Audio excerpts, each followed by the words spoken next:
You think I'm an idiot, but you're the idiot. Because it's on you.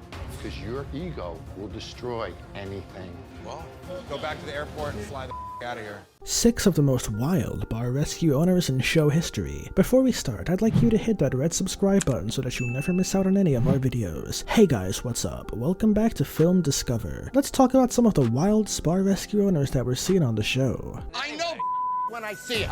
They are there. You're gonna lower your voice and talk like a man? No, because you're frustrating the hell out of me. And when I talk to idiots, I get loud. Number 6. A bar is the best first place to operate, but if bosses and staff don't know about it, it may be bad. That was the situation at the O-Face pub, where the workers got drunk, combat began with each other, and even more. The owner was unstable, and he had no idea how to run the bar he owned. When John had checked them, food was not usable, glasses were broken, and a violent battle broke out. The toughest part of it was that these people were all related to each other and belonged to the same family. By the end of the day, John agreed to quit for the first time in history and gave guidance to others. 2 years ago, the owner was charged with cases of harassment and got arrested, and it's understandable that the O-Face bar is locked up forever. That's it.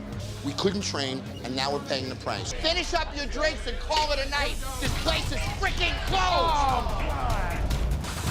Number 5. Bob Isaacson had a difficult time managing the bar, and it was not as easy as Cheers had made him seem, so he needed his wife to help him out. So this looked like an easy decision before the relationship came to an end. The employees often disrespected him, his discussions frequently transformed into combat. This was because he had not considered them as a competent owner, and that's why the employees had no respect for him. He didn't know how to take charge of a situation and always weaseled out of an argument instead of standing up for himself. The worst part of this whole scenario was that the bar suffered $6,000 a month in revenue, and that was not a good indicator. There were no employees, the bar lacked any reputation, and the jobs were not taken seriously. John and his wife seemed to be working to get the business back to their main goal, complete the renovation of the bar and call it Waypoint Saloon. Listen, your bar sucks. Number 4. Tonic Lounge was a typical dive bar, albeit mainly with terrible punk rock tracks. John reached the room for the first time, noticing an open area and insects everywhere. John needed a better sound system, a new logo, and a streamlined interface, but he didn't get past the odd customer. The owner kept giggling like he was experimenting with a drink, so he started hitting his customers until one of them turned away and started a bar fight. The whole thing had been a disaster. The owner was not responsible at all, and his fighting with a customer showed how professional he was.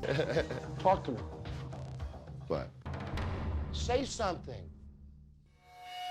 Number 3. During the show, John found out there was no need for an abundance of on-site administrators. They both appeared to have their own agenda, but what they saw eye to eye was giving the boss a hard time. It was not a good sign that the employer can't handle his own employees effectively, and John saw this instantly. Following a big battle between John and the management, the owner dismissed the contractor and John took on the project. The bar is still modeled after the show Be Our Steak, which is still in service.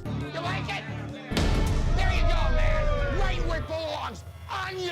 Number 2. Previously a private smokers club above the VFW bingo hall, the first procedure was to hold nuisance rodents and competitors out of the roof. Since there was no way around the smoky spot, John took it upon himself to go with the atmosphere and stamp the talking form. The biggest problem that struck John was that apart from the obvious mess the pub was, the owner was not cooperative at all. The one pool table that was used as a banquet table, and later in the show, a live raccoon raced through the bar and relieved himself. Seeing the raccoon, John flipped out and began to insult the owner, which led to a pretty big fight. Shocked at your professionalism. You know what Crazy, a professional man. is? Yeah. A professional is you don't serve bugs to your customers. Maybe you're the biggest bug. Number 1. Two brothers purchased the original hideout in Tucson, Arizona. The main issue was that of the brothers owing $300,000 in debt and simply were unable to keep up. The sheer weight these brothers had on their backs was immense, but that's what the other company owners have to suffer too. During the renovation, the brothers didn't stop battling and competing until the end, which revealed that their bar was a disaster because they never seemed to compromise on anything. You want to party and be a big shot? Do it on your own